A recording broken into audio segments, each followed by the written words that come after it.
thank you for coming. I know I don't really need to introduce myself because I know everybody here, but I'm Paul Cratwell. I coordinate the Writing Lab in the Tutoring Learning Center.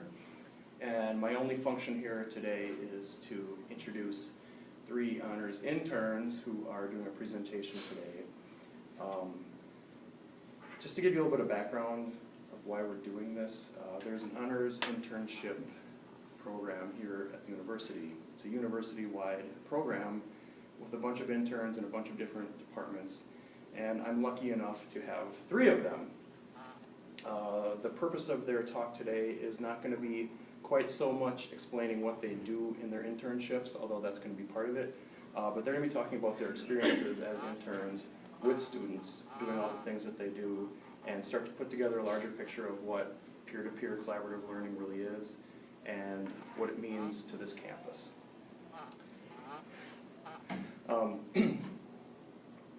They are actually really important to my job. Number one reason they're important is because I just have a lot to do, and it's nice to be able to get some help. And they fulfill some pretty important functions. They help with mentoring the staff. They help me with all kinds of administrative stuff. They help me do troubleshooting and evaluations, not only of the tutors, but also of the program itself. So there's just a ton of stuff they do. And one of the things that they have to do, according to their job description, but they're probably doing anyway just because of the caliber of student they are, is they do a presentation in the spring on a topic of their choice. So we all talked together about what we thought was important to talk about, and sort of naturally where our thoughts led us was collaborative learning and how all of these internships and all their interactions with students and tutors alike sort of strengthen and build an identity for the Writing Lab in the university. And that's all I have to say about that. I just want to get right into letting them have their presentation. The 3 interns are Amber Edwards, who will be first, and she is the academic logs intern. Up second, I think, is going to be Michael Howard, who is the independent writing intern. And then third will be Dylan Couch, and he is the personal statement intern. So here you go, Amber. Here's your lanyard. You get a lanyard. Yeah, now I got some like loopy jewelry. I'm gonna be super distracted by this thing. Just gotta test it out. Okay, so what I want to talk about is collaboration, and I should also orient myself with these and make sure it's working. Okay, awesome. So collaboration is a really important theme in the Writing Lab. I mean, we talk about it a lot during the practicum class, and it's basically kind of at the core of what we do in the Writing Lab. I mean, we meet one-on-one with students, and ideally it's not the consultants lecturing at the learner. It's sort of a conversation between the learner during these sessions, between the learner and the consultant during these sessions, where both of them get a chance to share ideas, share thoughts and opinions. And I've noticed during my time at the Writing Lab some really important aspects, at least personally to me, about the Writing Lab and collaboration. And so I kind of wanted to talk about some of the benefits that I get working as a tutor and working as an intern in the Writing Lab, as well as some of the benefits that I think students get from us. And kind of what I really want to talk about too is how it doesn't matter what discipline you're working in, as long as you collaborate. And some of what this stems from is the questions I get when I tell people I work in the Writing Lab. They ask me a lot, like, they assume when I tell them about my jobs that, I'm probably an English major or an education major, and they seem a little bit kind of questioning when I tell them, no, I'm actually a psychology major and I'm going into research and all this stuff. So they wonder how I can possibly benefit students who aren't psychology majors, as well as what are some of the benefits to me, and how is my job in the Writing Lab possibly giving me advantages in my career. So I think we all actually benefit from this, no matter what disciplines we work in. So I want to kind of go through some of those things. Because I'm going to be selfish, I'm going to start out talking about some of the benefits to me. So collaboration is a huge thing in psychology. and I think part of the reason is because, psychology is very broad. Even when you get into like developmental and social psychology, that's still really broad. So one person can't really ever know every single thing about psychology, and I think that's the same for a lot of other majors as well. So in psychology, one of the big things that you have to collaborate on is when you're just doing your research, like creating the designs. And my best example of this is my research lab's current research. So right now we are trying to see if we can put together a design that increases participant similarity to a group, see if that raises their oxytocin levels, and in turn raises their trust towards that group. And my lab is really great at, the social psychology stuff. We know the background of creating shared identities and trust, but we don't have as much of a background in the physiological stuff. So we are currently collaborating with another professor whose work is primarily in physiological psychology, and she knows, all of the literature behind oxytocin and how it relates to trust, and she knows a lot of the methods for collecting participant saliva, which is something we have to do several times in this experiment. So it's saving us so much time because we don't have to go and look at that literature because this professor already knows it. So that's a huge part of collaboration. And I think in a lot of other majors, you'll find that as well. Another part of collaboration in psychology is, you'll probably notice if you ever read an article that there's usually more than one author. And I think this just really speaks to collaboration, because how do you get a really in-depth paper that is going to be, possibly submitted for publication?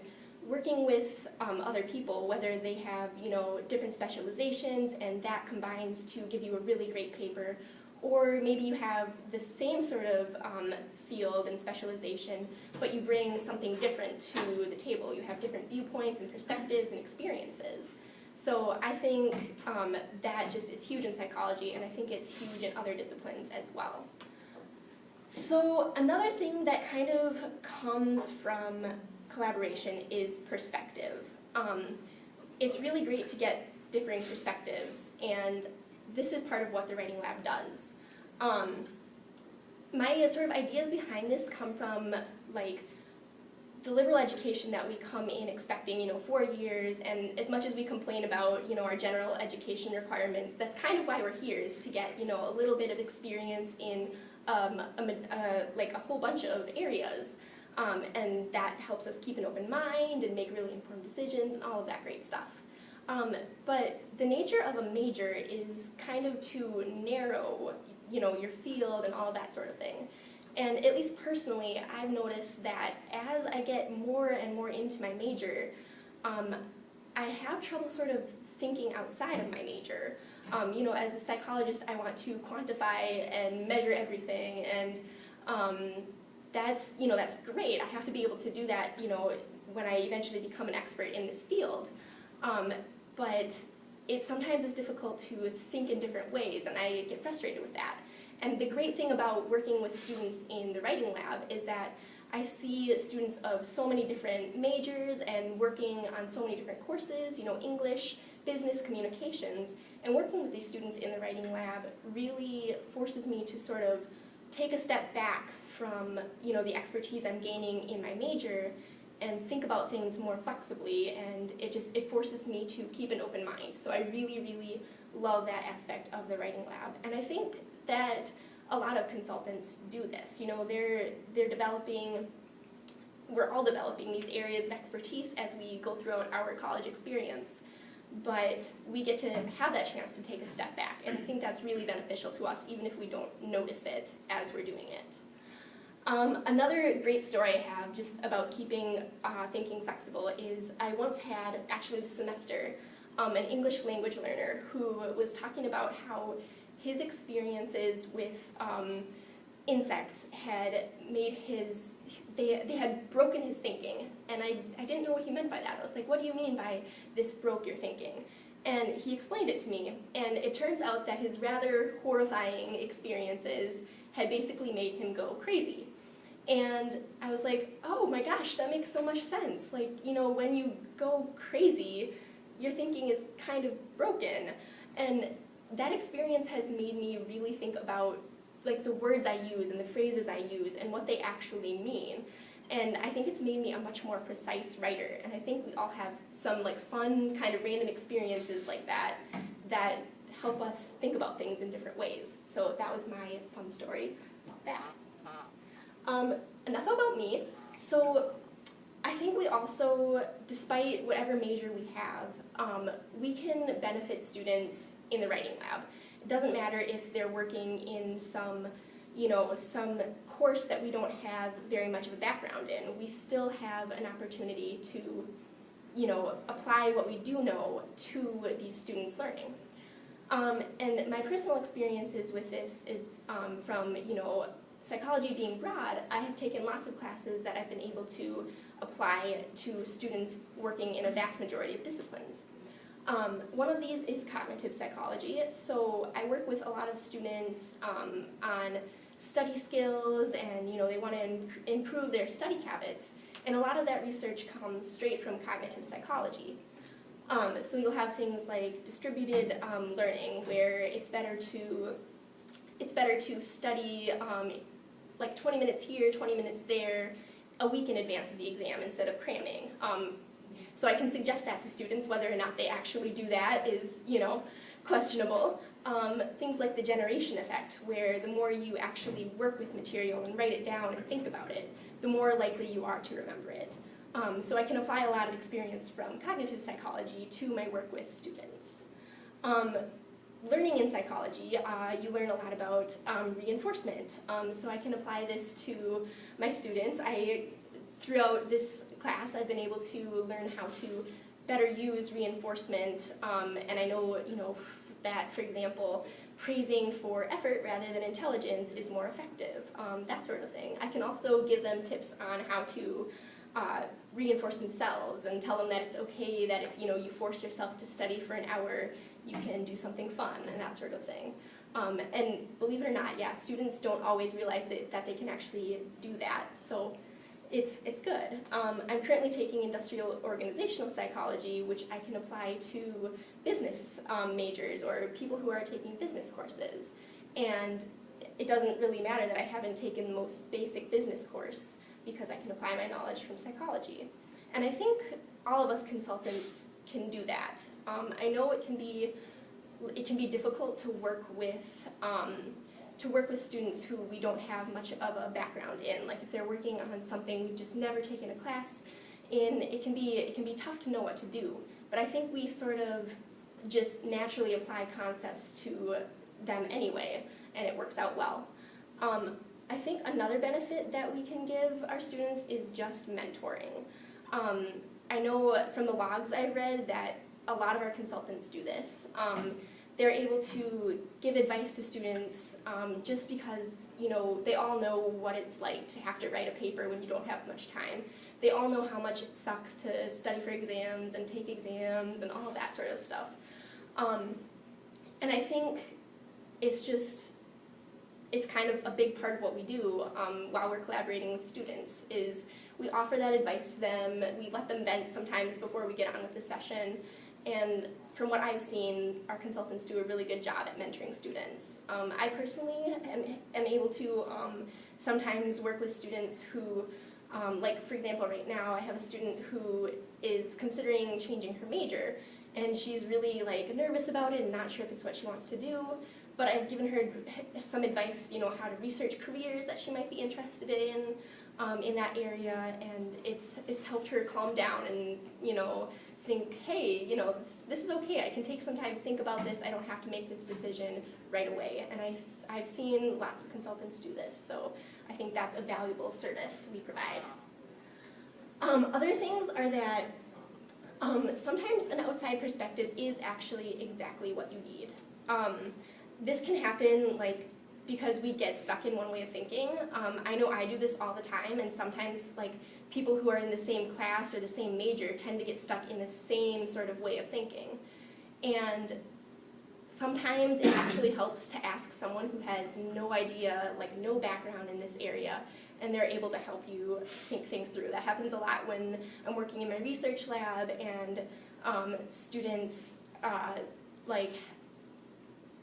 students can help me. I ask my friends who have no background in psychology, and they're like, have you thought of this? And I'm like, no, how did you know that? Oh my gosh. And I know that students have this happen too. Sometimes when consultants don't know what they're talking about, they can offer a different perspective, and it's helpful. There's also a lot of assignments that professors give that are, hey, like you have to be able to explain this to someone who doesn't have any background in this area. And sometimes students, especially after they have developed that expertise, they, some things just seem obvious to them, and the service that consultants can provide if they don't have a background in that area is, oh, this actually isn't clear to me. I don't know what you're talking about. You could clarify this a little bit. And from the logs I've read, we do this all the time. We always tell students, like, oh, you could make this a little bit more clear. So I think overall, that's a good thing that we provide. And so overall, collaboration is really one of the biggest things that we do in the writing lab. And I think we don't always think about the benefits that we're actually getting as writing consultants. Like, how is this actually going to help us in our future? I think just learning how to collaborate is very important to almost any career we could ever have, and learning how to collaborate is very important. We can provide these services to our students, even if we have no idea, what this field of study actually means. We can apply our knowledge from the major we're working in, from experiences that we've had, and I think we do this all the time. So collaboration is amazing, and I think we do great work in the TLC. So thank you. That's all I wanted to say.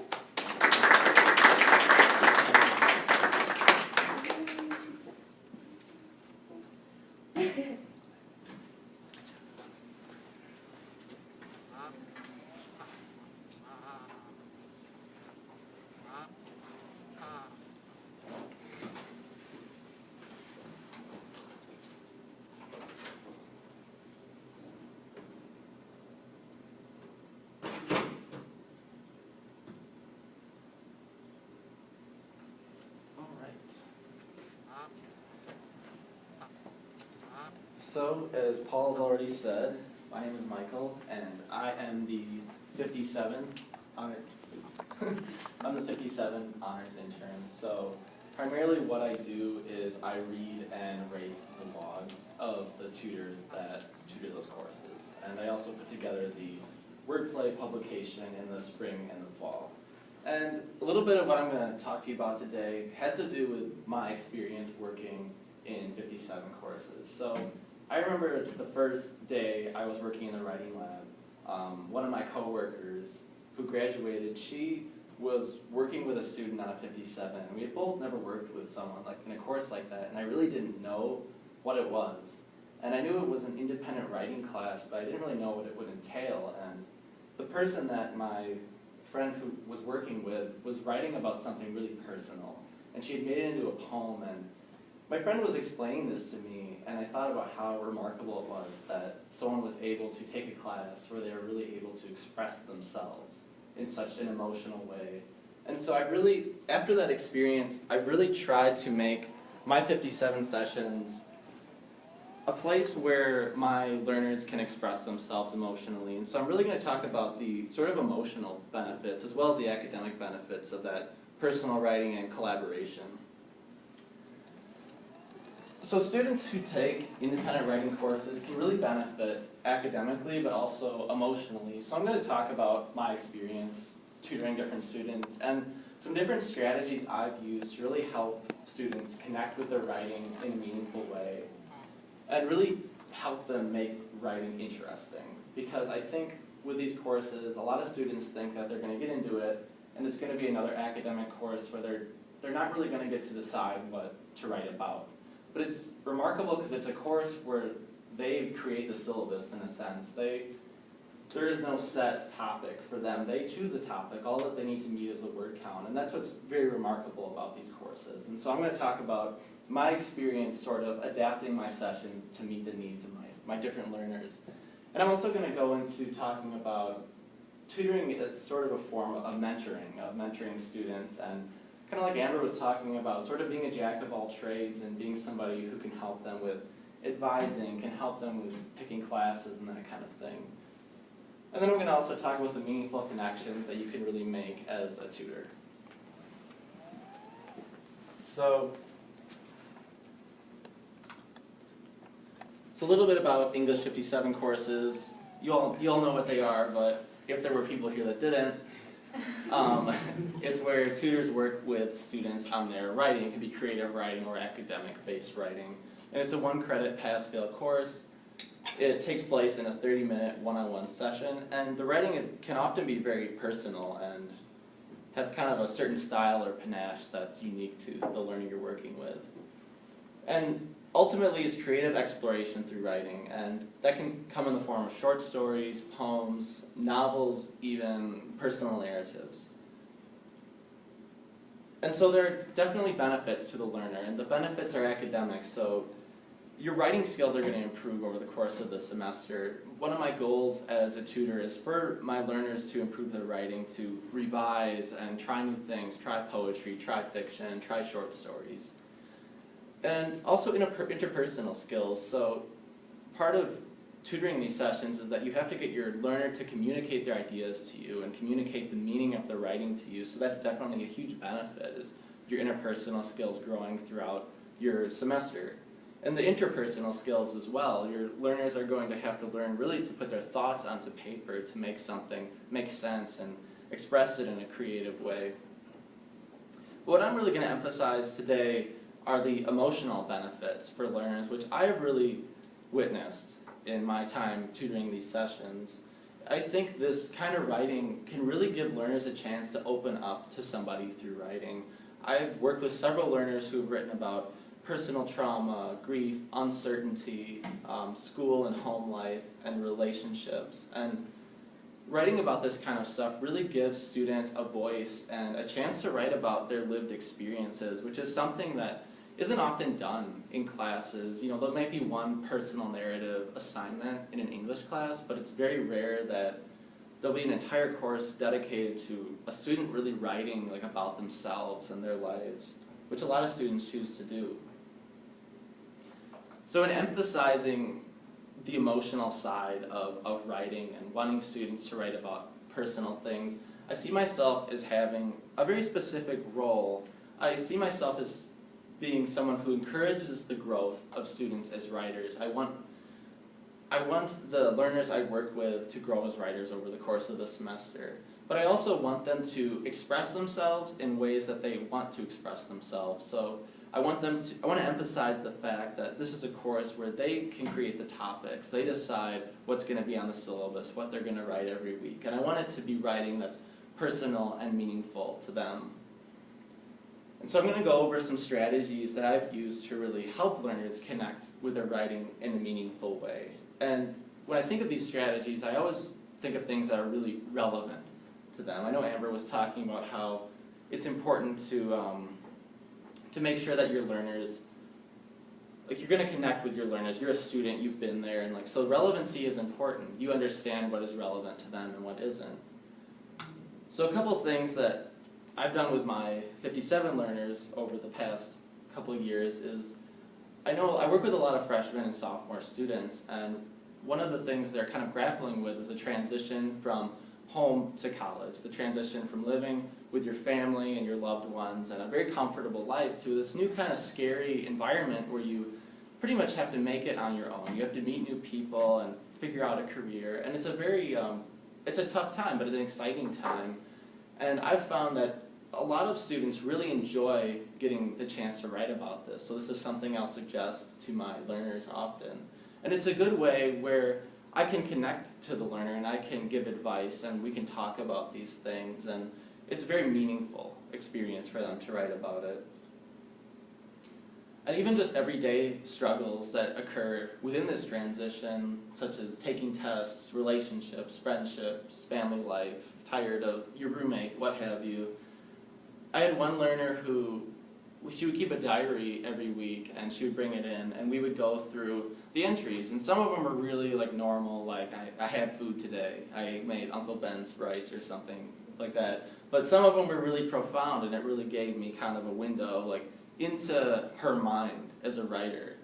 And it was really helpful for her to tell her story to someone, and it felt like when I was encouraging her to do this, I was making sort of this environment where she felt that she could express herself in a way that she couldn't in another course. Another thing that often comes up is loss. I know a lot of the learners that I've worked with, they've experienced loss in their life, and one learner in particular, she had lost her grandfather and she wanted a way to kind of commemorate him in writing. And I suggested she think of a positive memory involving her grandfather, and she thought of a time when she was a kid and they would run around her grandfather's store. He owned like a general store somewhere, and it was them playing hide and seek, and it was just a very like beautiful story, and I think it really helped her kind of feel like a connection with that person she had lost, and it sort of elevated the writing from just plain academic writing to something much more meaningful to her as a person. And writing about any kind of trauma like that, like loss or abuse or depression or struggle and overcoming that struggle, is really helpful to students, as once again taking them from that level where it's just academic to that next level where it's also very personal and very meaningful to them. And so in regard to that, I really view tutoring as a form of mentoring. You're mentoring someone because it's not just about the academics. There's so much more going on in somebody's life. And that's really the case with 57 classes especially. The learners are making the meaning, but you're sort of there to guide the process, like I was, thinking of those prompts for them to kind of think about that would help them write about more meaningful things. And they're really there as a peer, but it is a mentoring, you're really in a mentoring capacity. Like Amber was talking about, you're there as sort of a jack of all trades, someone who's been through it. As me now, a senior, I have so much advice and experience to share with these learners, and I feel that it really creates a great on-campus connection for someone who's a first or second year student. And some of my final thoughts, students are really more than just numbers and statistics. I know a lot of times we hear about like retention rates and a lot of those things, especially in terms of like administration, but everybody in this room and everybody on this campus is an individual, an emotional being who is going through the most stressful and exciting time in their life. And I really feel like these independent writing courses give them a voice that they maybe wouldn't have anywhere else on campus, and it also gives them the will to really succeed and be happy in college. And I know that based on my work with different tutors that I've affected a lot of people in these courses, and I know that Dylan and Amber and Paul and everybody else in this room has as well. Thank you.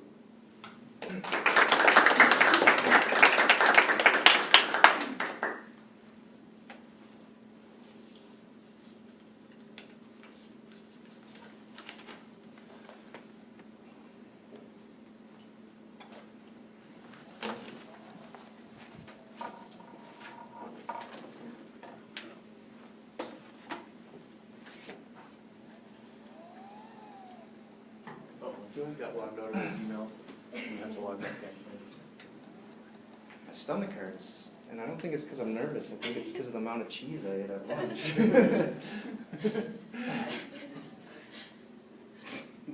I just had to throw that out there as a disclaimer before. Yeah. That's my icebreaker. That's how I make myself comfortable. You say it was National Grilled Cheese Day? Yesterday was It was what? National Grilled Cheese Day. We missed it. Let us know. Were you eating grilled cheese yesterday?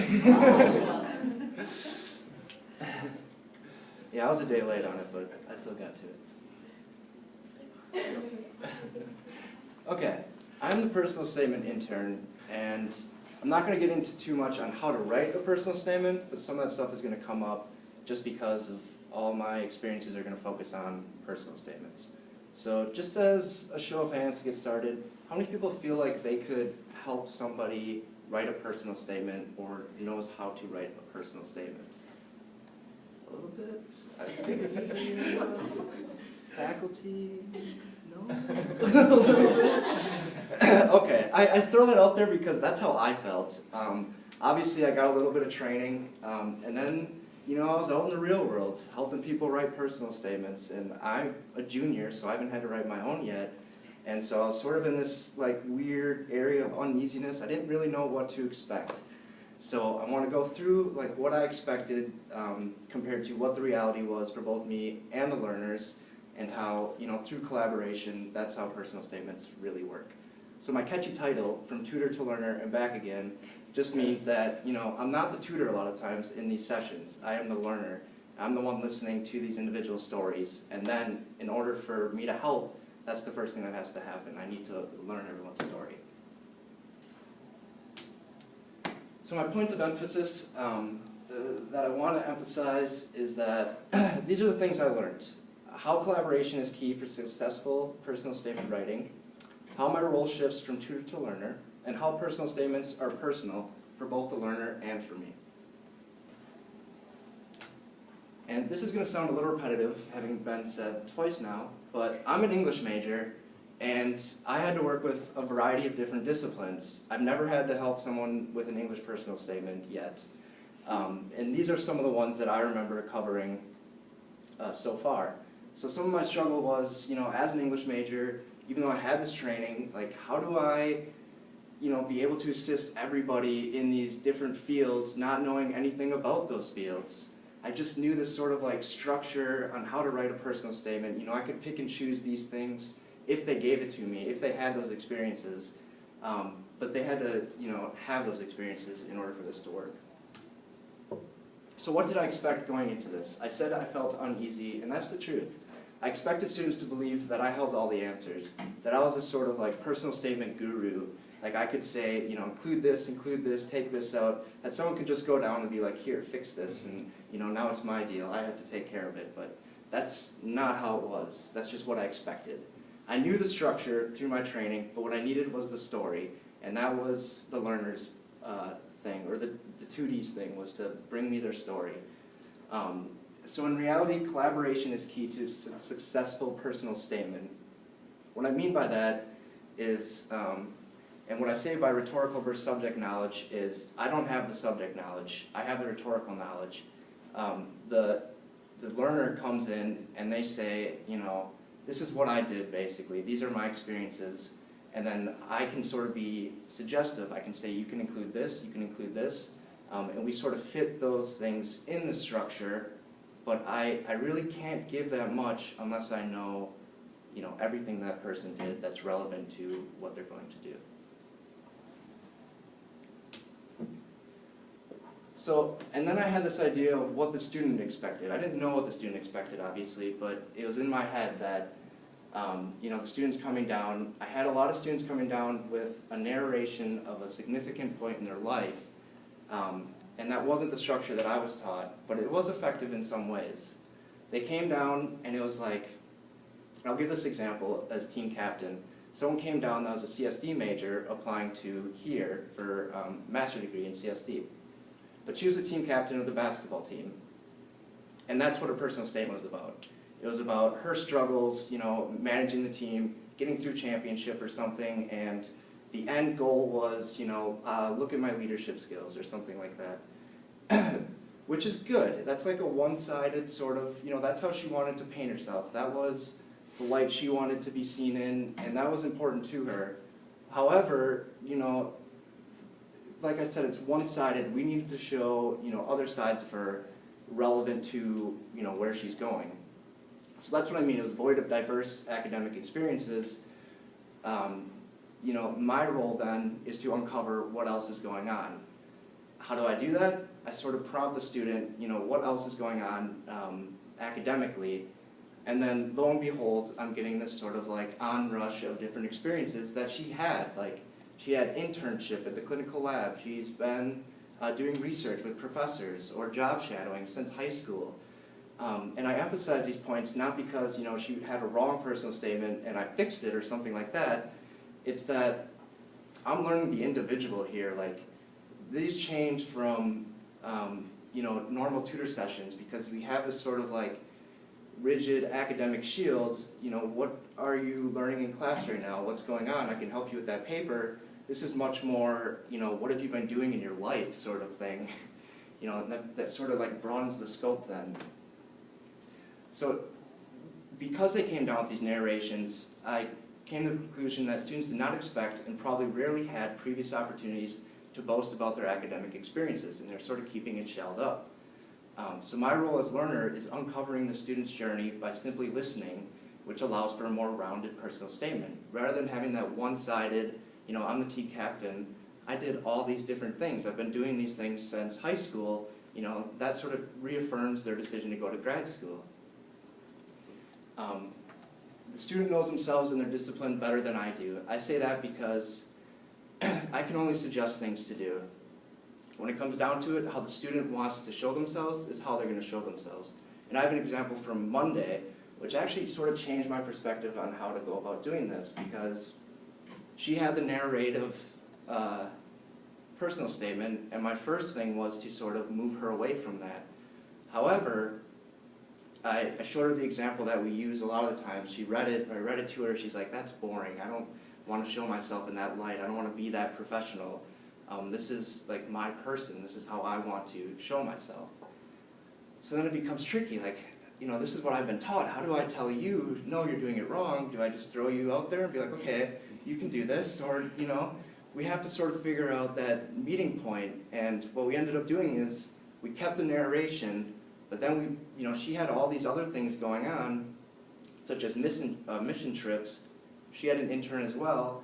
How do we fit those into a narrative story? And that's how we ended up doing. We ended up writing it like a journey. I started here, my motivation was my parents, and then moved through high school to these mission trips that she's doing now.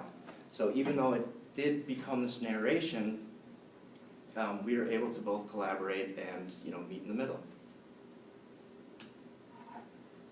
So like I said, these are personal for me and personal for the students. Unlike other tutoring sessions, I'm learning a lot about the individual. I'm viewing the accomplishments through the student lens. So they're coming down and telling me, these are the things that are going on in my life. A lot of times, like that moment of motivation that they decided this is what they want to do, that came through like family disease or sickness or something like that. And that's that pivotal moment in their life that they decided, okay, I want to go to pharmaceuticals or something like that. You get that a lot in the personal statement. It's some family member, and it becomes very revealing, I guess. So I see that progression of journey. A lot of times it's chronological. I started here. In high school, I got interested in this. In college, I started doing research. I read this, or this professor really influenced me. And I learned the person as the person. And also with, people talking about terminology and all this research that's going on, it's like I'm sort of getting this 101 tutorial on each person's discipline. And that changes from student to student, even though, I get a lot of CSD because we have that here as a master program. A lot of CSD student comes down to get help on their personal statement, but each one is different based on what they've done. So even though you expect each one to be the same based on what the school has to offer, no, their motivation was different. The different extracurricular things they're doing, different research they're doing, it all changes. So none is the same, but I'm getting terminology, I'm getting different research, I'm learning professors' names that I will never meet in my life, just because of these different things. And it's obviously personal for the student, as I mentioned with that motivation, that family, death, and disease. They are relating a lot of times to very personal experiences. So straddling the divide. How do I balance personality with proper personal statement writing? That was some of the trick that I had to go through. Let's say someone came down with a narration, how do I suggest to them to, change focus. That's when my position shifts from a learner back to a tutor. After I hear the story, then we start to go through, pick and choose. Okay, you had this experience, what did you learn from it? This could be the focus here. How do we balance personality with effectiveness? You use experience and takeaway to set one apart. We advocate that professional writing is better than narrative, but as I mentioned with that Monday person, she didn't see it that way. And that's important because it is ultimately up to the student. I don't know their discipline. The student knows their discipline. I know personal statements. And I know that because of the amount of personal statements I had. Collaboration is the method of writing personal statements, and I say that not only as my position, but in general, because, if you have somebody to read your personal statement, that's you practicing writing to your audience, I didn't know the terminology, but I could still sort of assume that position and say, I think this is good, I think this is relevant, I think, you should highlight this or focus this, or I think you should end this way, along with like everything else we do in the tutor lab. It doesn't change here. And obviously it's an objective look at your personal statement. You've been working on it, and you probably can't see anything else but your own writing and what you've said.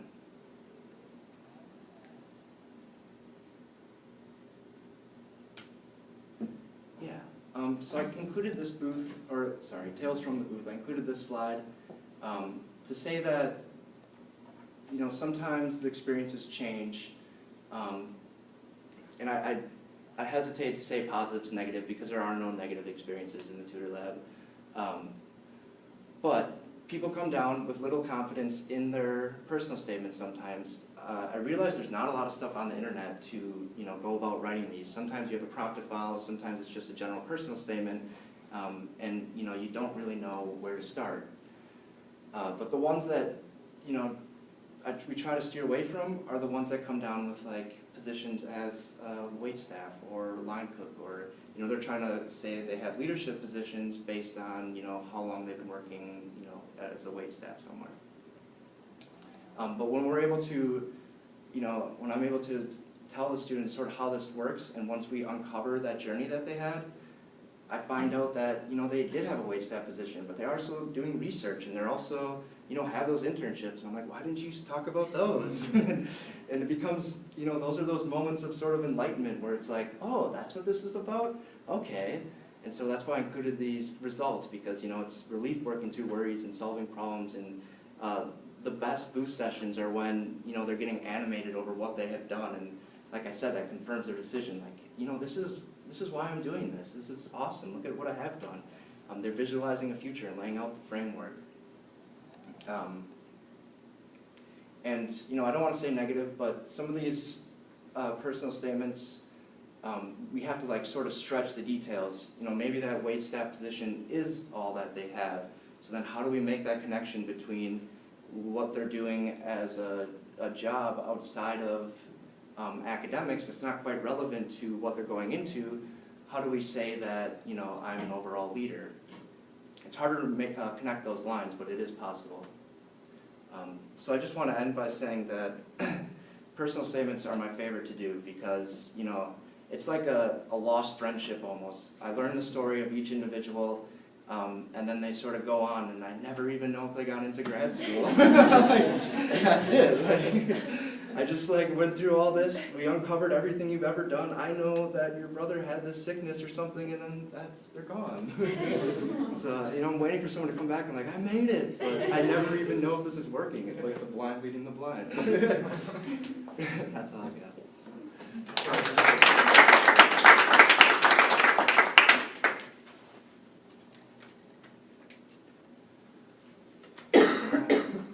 We're gonna hang around for questions.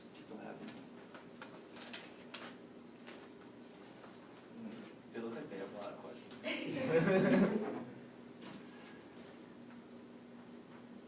Well, I have one.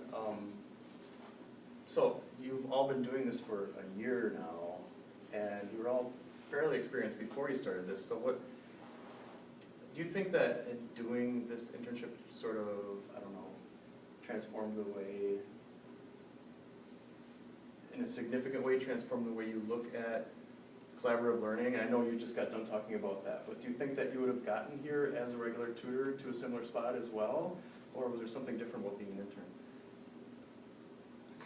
I mean, I think eventually maybe I would have, but I think because of, doing 2 jobs in the writing lab and being forced to think about and seeing everyone else's experiences through the logs I read, that's really helped me understand more about like what collaboration is, and that's what's made it really special to me, if that makes any sense.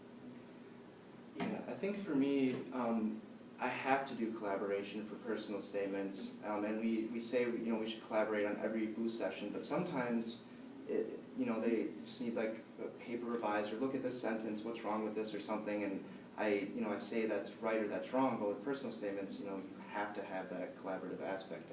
I need to be the learner in the situation to know exactly what they have done in their lives. So I think it has made me a more effective tutor just because I'm trying to use my personal statement mindset in other booth sessions. Yeah, I guess I kind of agree, like, with what Amber was saying about reading the logs. It's like I'm in the booth with like so many more people than Sometimes I before. mistake my sessions for other people. Yeah, I'm reading all those logs and it's like I feel like I'm there sometimes, so I feel like I'm getting this huge picture, whereas before I was just getting my picture. So it's a little more, it's kind of enlightening to read all those logs and see the different strategies people use, and you see some continuity between what people do, and I feel like it's made me reassess the way I tutor different people and strategies I use, and it's made me kind of look from the outside in a little more. I think that's a good point because I don't have that. I don't read I only have my way of doing things sort of, and I talk to people about how they handle certain situations because a lot of times it's the same session or it's the same type of thing people are coming down for, and how did you handle that? But otherwise, yeah, I don't know. Or it could even be like the same learner too. Right, yeah. Someone who has specific needs and you want to know, like, well, what could I do to really get through to this person? That's a good segue to my question. And you all talked so well about collaboration with your learners, but I was wondering if you could speak to the collaboration that happens at the back table. We talk a lot at the back table. I know. I can hear it in the classroom. I almost included something about that in my presentation. I was like, no, maybe I shouldn't. There are, I struggle a lot of times with ESL sessions, or the yellow ESL sessions, so that's where I use the back table as reference. How do a lot of times it's the same assignment coming down every week or every 2 weeks or something.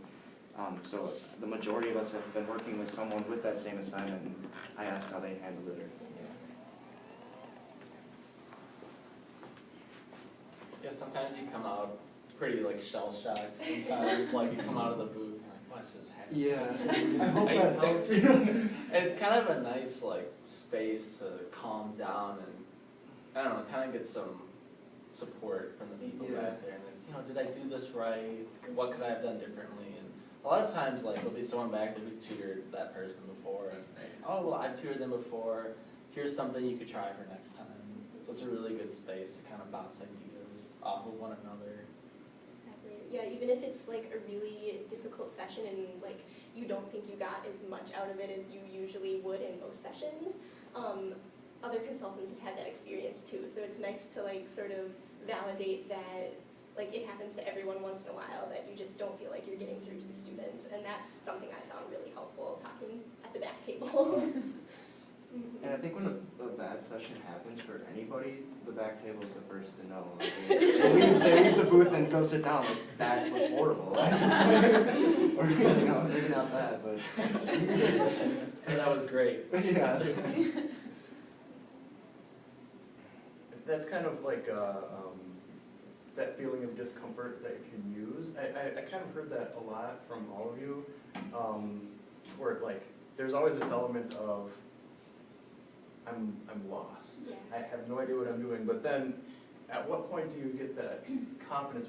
Because it seems to me that you use this like this idea of being kind of in nowhere land. It becomes comfortable for you, and you realize that's something you can tap into and use, right? So what Do you have any advice for maybe some people who haven't been here as long as you? I think whatever you're expecting to happen, get that out of your head and just take it as it comes. Because that's what I tried to say. Like, I had this expectation that people were gonna think I knew everything, and that's never the case. So, you know, a lot of times, like when a personal statement person comes down, I start off asking them, what are your main concerns about this? And then that just gets them talking right off the bat. This is where I feel bad, or I'm not sure about my intro, or something like that. So if you can, spur the conversation, then it usually becomes a conversation, rather than saying like, oh, this is what I'm going to do. This is what we do down here, or something like that. Like, I sort of try to put it in their hands. And even in a worst case scenario, if the learner is lost and you're lost, at least that's like something to the learner, like, hey, you might not have any idea what you're doing, but you're not the only one, and that's like, that can be helpful to them. And then like, as you start talking, it usually, you get something out of the session. So I think just keep talking and keep trying to get something from them. It can be helpful if you're lost. Yeah, I agree. I think it's okay to say, I don't know. Mhm. Like, especially when you're working with ESL students and they'll point out some kind of complex grammatical thing that I should know, but I don't. I'll just say, you know what, I just don't know. I'm gonna Google it. That's just the way it is. Because, I'll know like 50, 60% of whatever they ask me, but sometimes I just don't. And it sounds like it's upsetting to someone. I mean, they want you to be honest. So sometimes don't try to talk your way out of every single thing. You don't have to know everything. No one expects you to know everything. Do you get the impression that's, when we talk about discourse communities, that maybe that gives you some cred with your learner because they realize you're in the same community as them? Yeah. Maybe. I mean, I'm probably not really. I think that's when I use the back table most, is like, how did you explain this grammar rule, or how do you, explain this concept? Because I know it, but I can't explain it. Why is it the United States of America, not the Japan, or something?